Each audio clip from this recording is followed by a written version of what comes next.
And now we make it to a crucial part of biblical time prophecy, a crucial part of history. The little horn has now been identified as the papacy. It seems that with the succession of these prophetic visions, God unveils more and more in detail each time prophetic vision is presented. This brings us to the island of Patmos. This brings us to John and a revelation.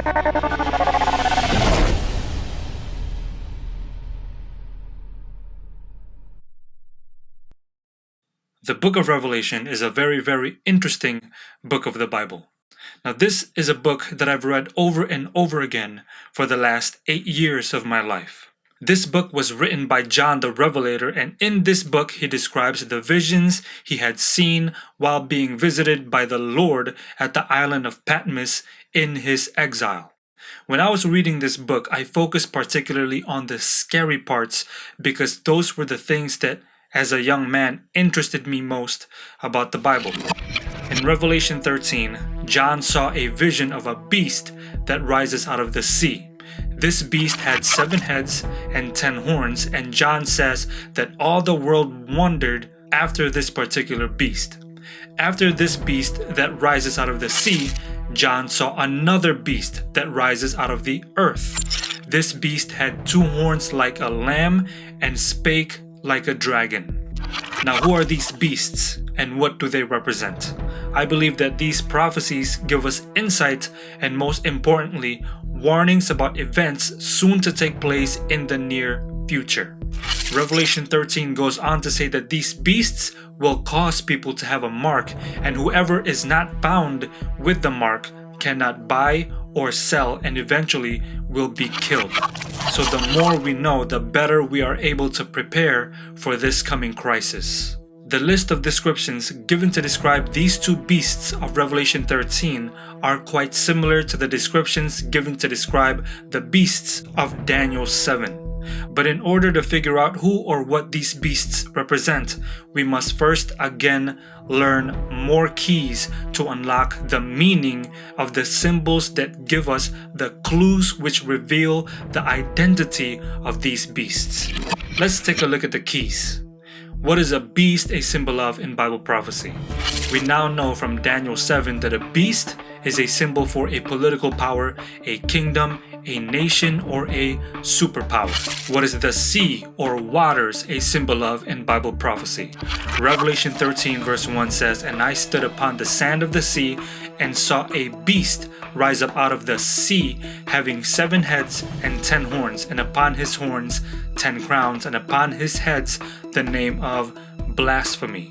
Now, if you go over to Revelation 17 and verse 3, John, being carried away in the spirit, says, "I saw a woman sit upon a scarlet-colored beast, full of the names of blasphemy, having 7 heads and 10 horns." Now, this is the same beast. And now John says that a woman is sitting on top of the beast that rises out of the sea. In Revelation 17 and verse 15, an angel tells John, "The waters which thou sawest, where the whore sitteth, are peoples and multitudes and nations and tongues."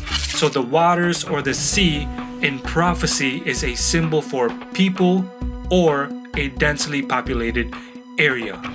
What is a horn a symbol of in Bible prophecy? Now, we already know that a horn is a symbol for a king, a kingdom, or power. What is the Bible definition of blasphemy?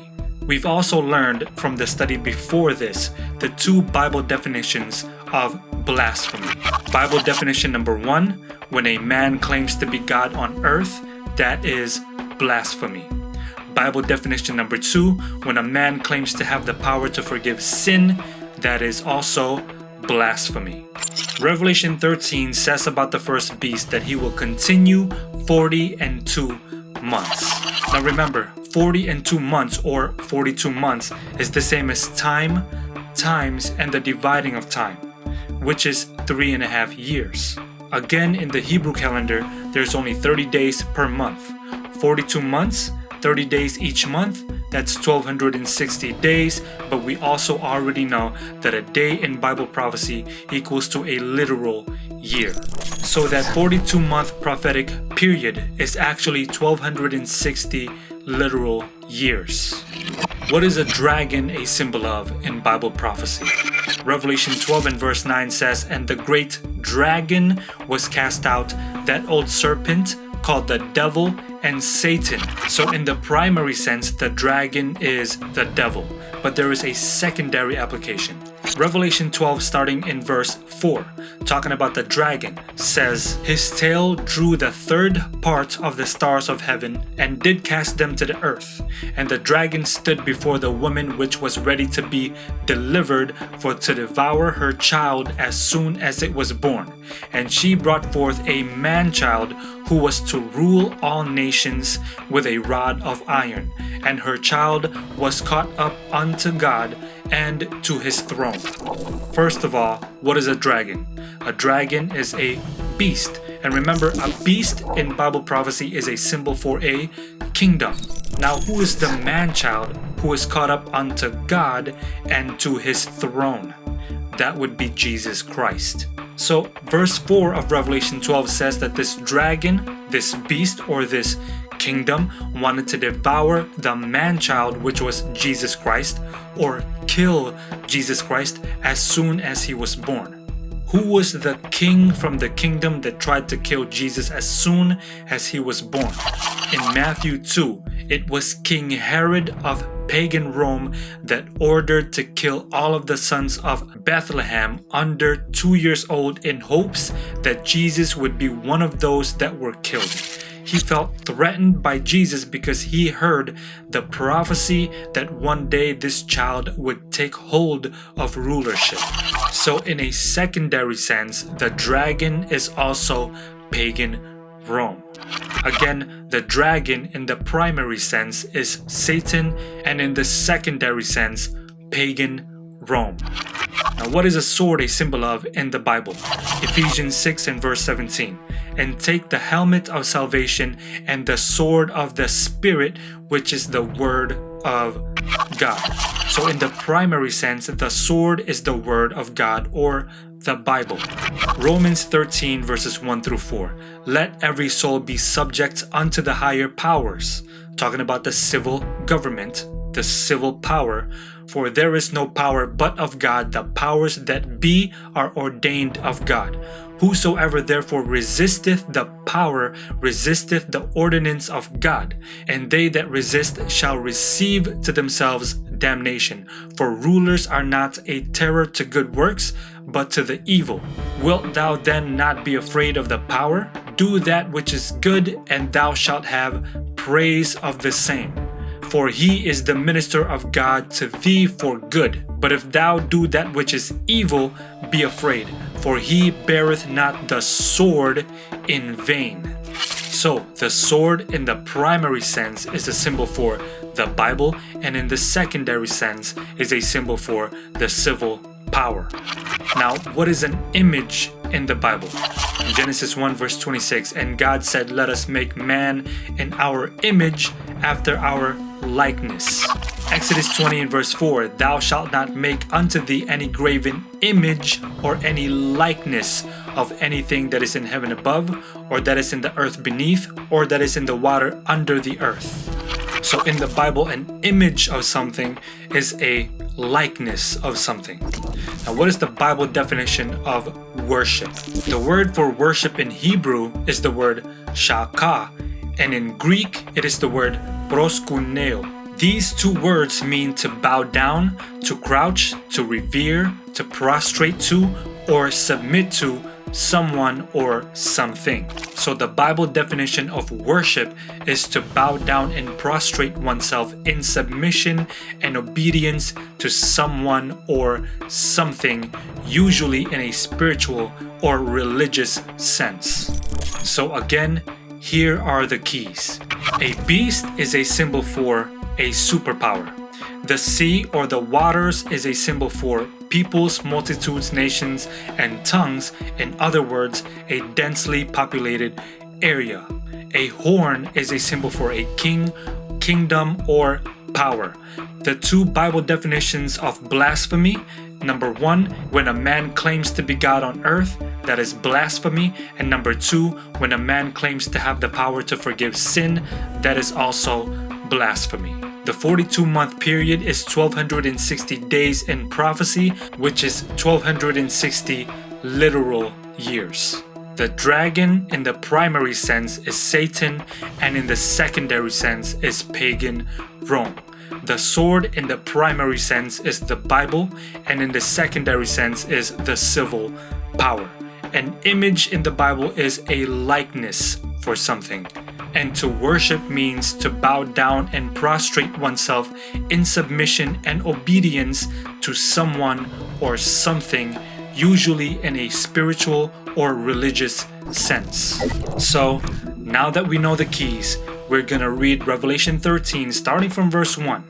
We're gonna apply these keys and we will see that the first beast of Revelation 13 have very similar descriptions to that of another entity that was prophesied in one of the visions from Daniel 7. I believe that just reading Revelation 13 in verse 1, when we apply these keys, you guys will have a clear understanding who this entity is. Revelation 13, starting from verse 1. And I stood upon the sand of the sea, and saw a beast rise up out of the sea, having 7 heads and 10 horns, and upon his horns 10 crowns, and upon his heads the name of blasphemy. Now let's apply the keys.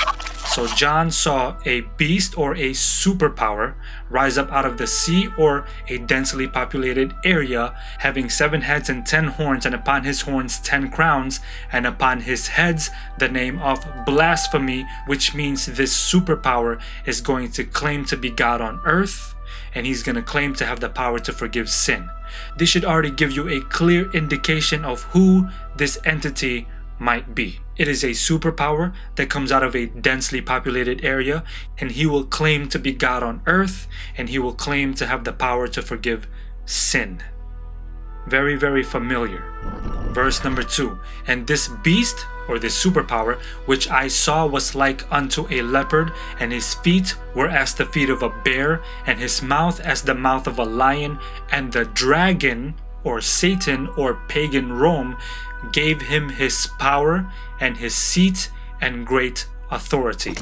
So we have a superpower that comes out of a densely populated area. He will claim to be God on earth. He will claim to have the power to forgive sin, and pagan Rome gave him his power and seat and great authority. Who could that be? Let's keep going. And I saw one of his heads as it were wounded to death, and his deadly wound was healed. And all the world wondered after the beast, and they worshipped the dragon, or obeyed pagan Rome, which gave power unto the beast, or this superpower, and they worshipped the beast, or they obeyed this superpower, saying, who is like unto the beast? Who is able to make war with him? So now we have a superpower that comes out of a densely populated area, who will claim to be God on earth and claim to have the power to forgive sin, and pagan Rome gave him his power, his seat, and great authority. And they worship the beast, saying, who is able to make war with the beast? They worship the beast, that is a religious system, and who is able to make war with the beast, that is a political system. It is a union of church and state. Let's keep going. And there was given unto him a mouth speaking great things and blasphemies. And power was given unto him to continue 42 months. And he opened his mouth in blasphemy against God, to blaspheme his name and his tabernacle and them that dwell in heaven.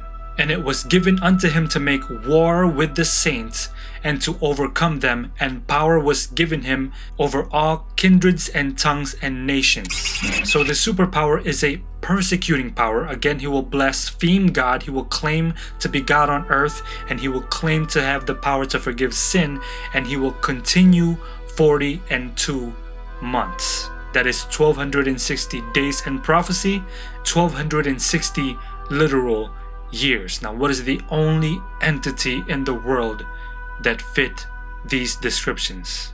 I'm sure we all know who John was talking about now. Let's keep going.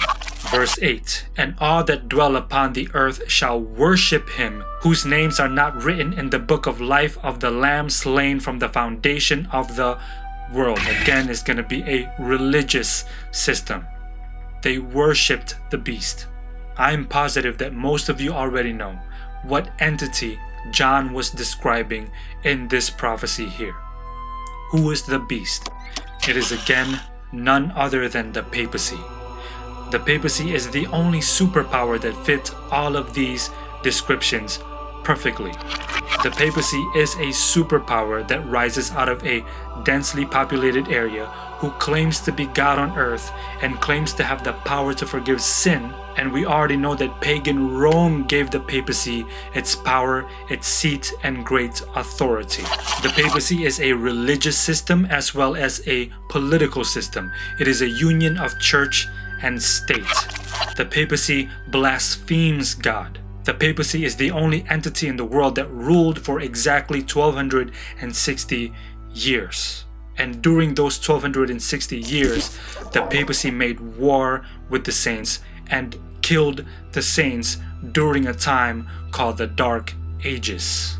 So this prophecy is the same as the prophecies before. In Daniel 2, God gave us a timeline, the basis of this prophecy. In Daniel 7, God gave us the same prophecy but more detail.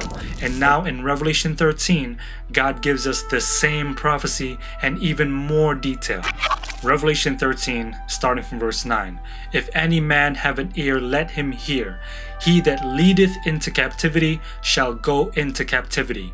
He that killeth with the sword must be killed with the sword. So the Bible is saying that he that leadeth into captivity, he himself shall go into captivity. And he that killeth with the sword, the Bible and the civil power, he himself must be killed with the same exact thing, the Bible and the civil power.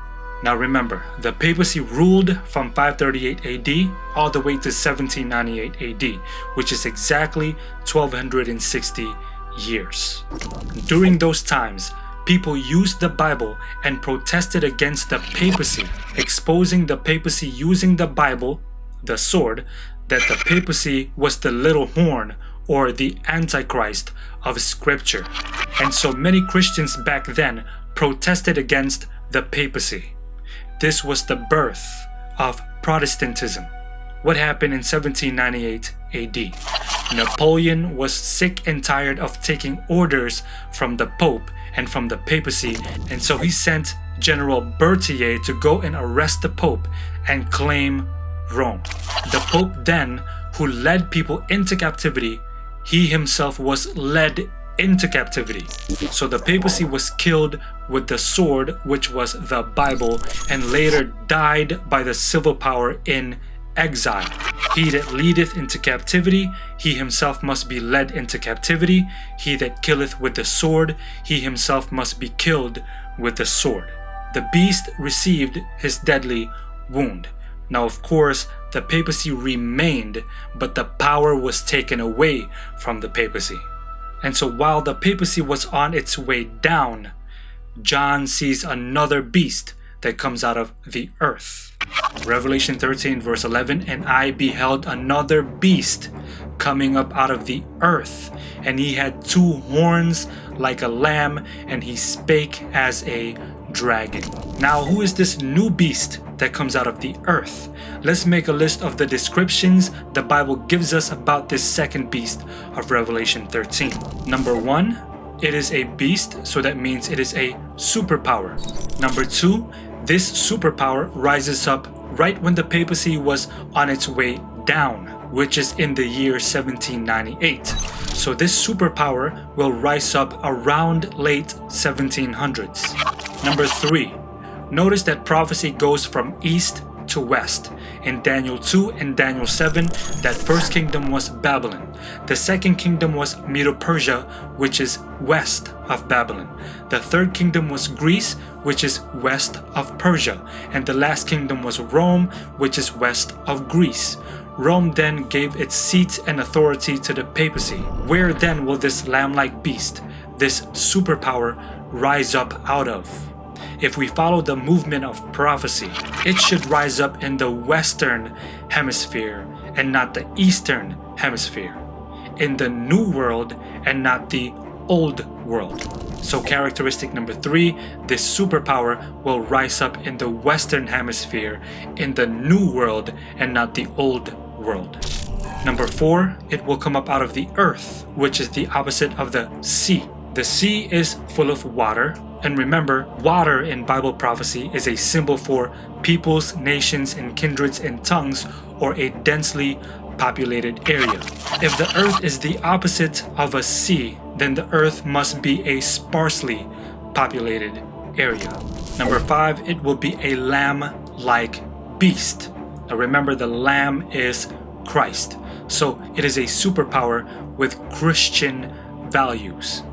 It is a Christian nation with Christian principles. Now, what are the 2 horns? Remember, a horn in Bible prophecy is a symbol for kings or kingdoms or powers, or you can say 2 principles. The first beast had 10 horns and 10 crowns, which indicates that these 10 horns or 10 kingdoms had 10 kings. This lamb-like beast has 2 horns, no crowns. So it is a Christ-like nation with 2 Christ-like principles. Now, what are the 2 principles of Christ? In Matthew 22, verses 36 through 40, Jesus was being asked, which is the greatest commandment? Jesus said, "Thou shalt love the Lord thy God with all thy heart and all thy soul and with all thy mind. This is the first and great commandment. And the second is like unto it, thou shalt love thy neighbor as thyself. On these 2 commandments hang all the law and the prophets." So the 2 principles of Christ is love God and love your neighbors. This is why God specifically wrote the 10 commandments on 2 tables of stone. Not 1, not 3. 2 tables of stone for a very specific reason.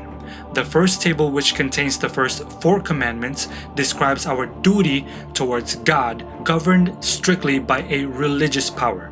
This is a spiritual kingdom. The second table, which contains the last 6 commandments, describes our duty towards man, our neighbors, governed strictly by a civil power. This is the civil kingdom. Now, these 2 principles were even laid out by Jesus Christ himself in Mark 12. A group of people came to ask Jesus, "Master, we know that thou art true and carest for no man. For thou regardest not the person of men, but teachest the way of God in truth. Is it lawful to give tribute to Caesar or not? Shall we give or shall we not give?" But he, knowing their hypocrisy, said unto them, "Why tempt ye me? Bring me a penny, may I see it? And they brought it. And he saith unto them, Whose is the image and superscription? And they said unto him, Caesar's. And Jesus answering said unto them, Render to Caesar the things that are Caesar's, and to God the things that are God's. So in context, God controls the religious power or the spiritual kingdom, and Caesar, today we call it the government, controls the civil power or civil kingdom. So the 2 principles are church and state and the separation thereof. This lamb-like beast is a Christian nation acknowledging the separation of 2 powers, church and state. Let's do a recap of the descriptions given to us about this second beast. Number 1, it will be a beast or a superpower. Number 2, it will come up around late 1700s. Number 3, it will come up in the Western Hemisphere in the New World and not the Old World.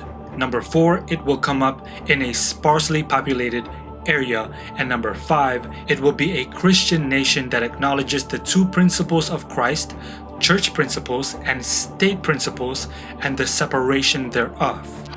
What is the only Christian-based superpower that rises up in the late 1700s in a sparsely populated area in the Western Hemisphere who acknowledges church and state and the separation thereof? It is none other than the United States of America. Is America a superpower? The United States of America is actually the most influential superpower in the world today since the papacy. Did it come up in the late 1700s? 1776 was the Declaration of Independence. 1783 was the end of the Revolutionary War against Great Britain. 1787, the U.S. Constitution was framed. 1789, the U.S. Constitution was ratified. 1789 to 1797, George Washington served as our first president. So while the papacy was going down in 1798, the United States was quietly establishing its power and dominance. Number 3. Did the United States of America come up in the Western Hemisphere? It is no secret that the United States of America came up in the New World in the Western Hemisphere. Even our currency states that we are established in the New World, and the United States even calls this the New World Order. Number 4. Did the United States come up in a sparsely populated area? When America was first discovered, this continent was barely populated. And number 5, does the United States of America acknowledge church and state and the separation thereof? We have a constitution actually protecting the separation of church and state. The reason why our founding fathers came to America was because they were trying to detach themselves from the King of Britain and also from a king that runs both church and state, which is the Pope. This is the reason why we came up as a republic and a Protestant nation. Republicanism is a kingdom without a king, and Protestantism is a church without a pope. The United States of America is the only entity in the world that fit the descriptions of this second beast of Revelation 13. And John says that the second beast, the United States of America, will begin to speak as a dragon.